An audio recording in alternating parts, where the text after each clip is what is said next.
Today I am starting a 4 video series on cellular health. The first one is focused on autophagy. So what is autophagy? Autophagy is nothing but self-destruct or self-eat. It is a cellular recycling, cellular degradation process where cells break down to get rid of dysfunctional proteins, misfolded proteins, damaged organelles, or waste products to reinstate cellular homeostasis and prevent age-related diseases. Right? There are a number of ways through which we could stimulate autophagy. First is fasting, which is the most prominent way of stimulating this cellular recycling process. Then there are a number of molecules which could stimulate autophagy. The first one is polyphenols. So polyphenols could be found in various foods such as berries, cherries, beverages such as coffee, which could be metabolized by a gut bacteria into antioxidants which stimulate autophagy. Second one is resveratrol, which again stimulates this cellular recycling process. Third is nitric oxide. When you consume, nitrate-rich green vegetables, which could be metabolized by oral bacteria into nitrite, which mixes with stomach acid to produce nitric oxide. This nitric oxide stimulates autophagy. And the fourth and the most important one is spermidine.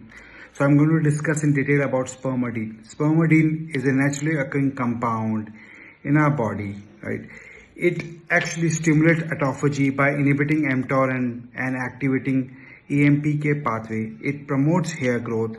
It prevents liver and kidney damage. It could even via blood-brain barrier travel to brain, stimulate autophagy in brain and promote mitochondrial function in the brain. Right? There are a number of foods through which we could get this spermidine. Mushroom is the one which has the highest amount of spermidine.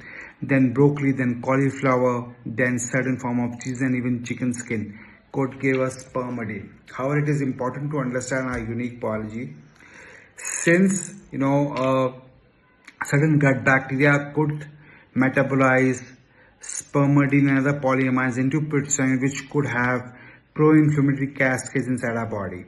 Second, there are certain oral bacteria which could, pre-process spermidine and other polyamides into peptide, which could lead to halitosis or bad breath. Even gut bacteria could lead to production of, peptide when they eat up spermidine and other polyamides in various foods we eat, right? So it is important to have this molecule in our diet to promote autophagy, but it is also important to understand how our microbiome interacts with this particular molecule to determine whether this particular molecule is good for us or bad for us right now.